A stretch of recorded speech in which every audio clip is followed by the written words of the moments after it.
क्या नैनीताल में जिला पंचायत चुनाव दोबारा होंगे? मीडिया में क्यों वायरल हुई ये खबर? देर रात जिला पंचायत कार्यालय में कड़ी सुरक्षा के बीच आखिर क्या हुआ? रिपोलिंग की बात कहकर वोटों की गिनती आखिर क्यों हुई? क्या है ये पूरा मामला, आइए जानते हैं। शर्म नहीं आती तुम्हें? शर्म नहीं आती है? इससे बड़ी बात क्या है? प्रतिपक्ष के साथ धक्का-मुक्की कर रहे हो? साले विधायकों के छाते पर ये गुंडागर्दी है। तुम्हारी साली पुलिस नैनीताल जिला पंचायत अध्यक्ष और उपाध्यक्ष पद के चुनाव को लेकर कल दिन में हुए खासे बवाल के बाद हर जगह एक ही खबर चलने लगी कि हाईकोर्ट ने जिला पंचायत चुनाव रद्द कर दिए, अब दोबारा चुनाव होंगे, जबकि ये खबर पूरी तरह से गलत है। हाईकोर्ट ने ऐसा कोई भी ऑर्डर नहीं दिया था। जिला पंचायत चुनाव रद्द होने का मतलब पूरे ही चुनाव की प्रक्रिया दोबारा होना है, जबकि दोबारा मतदान अगर होते भी तो केवल अध्यक्ष और उपाध्यक्ष पद पर ही होते। दरअसल गुरुवार को जिला पंचायत अध्यक्ष उपाध्यक्ष पद पर चुनाव से पहले ही गायब हुए 5 सदस्य शाम तक भी बरामद नहीं हुए। मामले में गुस्साए कांग्रेसी हाईकोर्ट जा पहुंचे। कोर्ट में अर्जेंट रिट की सुनवाई करते हुए एसएसपी और डीएम को कोर्ट ने फटकार लगाई और शहर में जिला पंचायत अध्यक्ष और उपाध्यक्ष पद पर चुनाव के समय कानून व्यवस्था में हुई चूक पर कई सवाल खड़े किए, जिस पर नैनीताल की डीएम वंदना सिंह चौहान ने कोर्ट से कहा कि वो जिला पंचायत अध्यक्ष और उपाध्यक्ष पद पर दोबारा चुनाव करवाने के लिए राज्य चुनाव आयोग को प्रस्ताव भेजेंगी, जिसे कोर्ट ने स्वीकार कर लिया। मामले में अगली सुनवाई अब सोमवार को होगी। जो हम लोगों ने ये कहा था कि 5 लोगों को एबडक्ट करके ले गए, पुलिस के कल्यूजन में गए हैं, तो कोर्ट ने डीएम और एसएसपी को बोला था कि शाम 4:30 बजे तक हमको बताओ। 4:30 बजे आए तो पहला ग्राउंड लेके आए कि ये लोग जो 5 लोग हैं, इनका ने 10 दिन पहले एफिडेविट दिया है कि हमारा किसी चुनाव से कोई मतलब नहीं है, हम चुनाव नहीं देना चाहते हैं। और जब हमारे चूँकि चीफ जस्टिस बहुत बुद्धिमान आदमी हैं, उनको कोई बेवकूफ़ नहीं बना सकता है, तो उन्होंने जब देखा तो एफिडेविट तो अभी 2:30 बजे का बना हुआ है और 12-1 बजे इन्होंने वो लिया, स्टैम्प पेपर लिया, उसमें एफिडेविट बनाया। तो इससे ज़्यादा क्लिंचिंग एविडेंस तो होता नहीं कि ये इनकी जो हमारा आरोप था कि ये उनको उठा के ले गए और ये इनकी कस्टडी में है, ये साबित हो गया है। अब पूरा डिटेल लिख के लोगों के बयान लेने के बाद माननीय चीफ जस्टिस ने ये कहा कि मंडे को हम इसको फिर सुनेंगे। इस बीच डीएम ने कहा है कि हमने अनुशंसा दे दी उसको, चुनाव आयोग को, कि इसको ये जो होगा कैंसिल होगा, रीपोलिंग इसमें होगी, ये फाइनल हुआ है और मंडे को फिर केस लगेगा।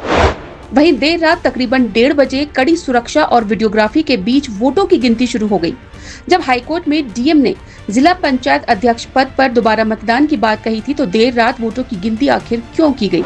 इस पर डीएम ने बताया कि राज्य निर्वाचन आयोग के निर्देशों के तहत जिला निर्वाचन अधिकारी ने गिनती का फैसला लिया। जिला पंचायत के चुनाव में अभी एसएसपी की तरफ से इन्वेस्टिगेशन रिपोर्ट जो फाइनल है वो सबमिट नहीं करी गई है। इसमें क्योंकि ऑनरेबल कोर्ट की हियरिंग के बाद मतदान का पूरा जो प्रोसेस था वो रुका हुआ था और 5 बजे वो ऑफिशियल टाइम जो दिया गया था आयोग की तरफ से वो भी ख़त्म हो गया था। तो हमने आयोग को एक फैक्चुअल रिपोर्ट यहाँ से भेजी थी, ये हमको मार्गदर्शन देने के लिए कि इसमें रीपोल या गो अहेड में से जो भी डिसीजन लिया जाना है वो आयोग हमें मार्गदर्शन कर दें, क्योंकि नियमावली में इसके संबंध में कोई भी प्रोविजंस नहीं है। आयोग को जब सारे तथ्यों से अवगत कराया गया और ऑनरेबल कोर्ट के ऑर्डर से अवगत कराया गया, तो आयोग के द्वारा एक दिशा निर्देश हमको प्राप्त हुए कि आप क्योंकि माननीय न्यायालय के आदेश में मतदान प्रक्रिया के संबंध में कुछ कहा नहीं गया है, इसलिए आप जो जिला पंचायत अध्यक्ष उपाध्यक्ष की जो नियमावली है निर्वाचन की, उसके अंतर्गत जो डीईओ के लिए प्रोविजंस हैं उसके आलोक में आप निर्णय लें।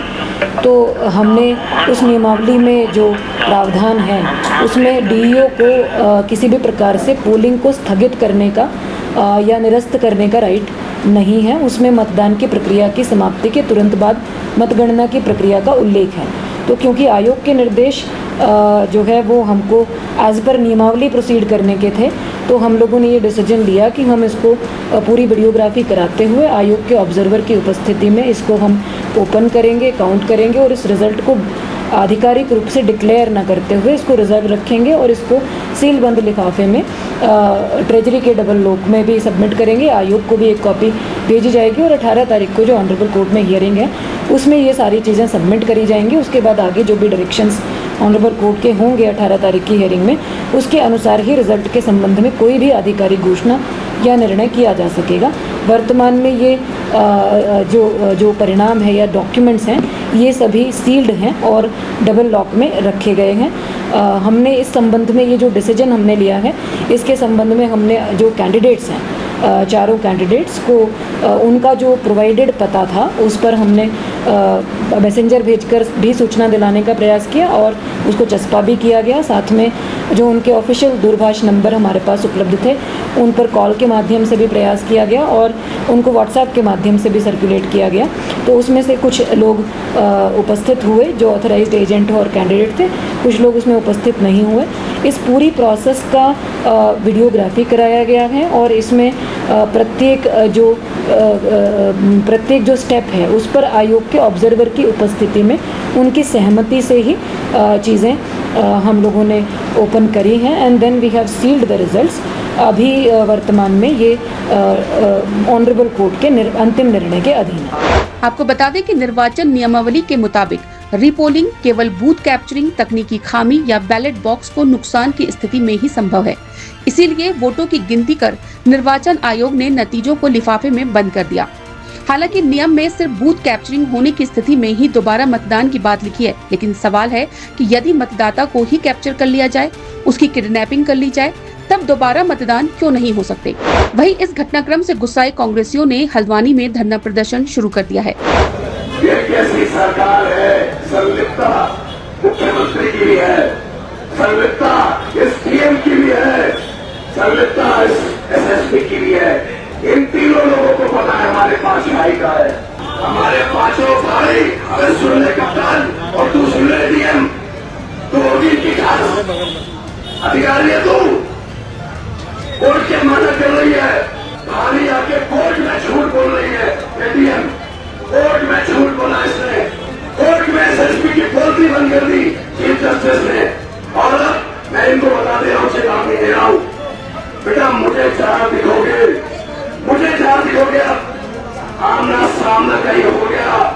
अकेले थाना,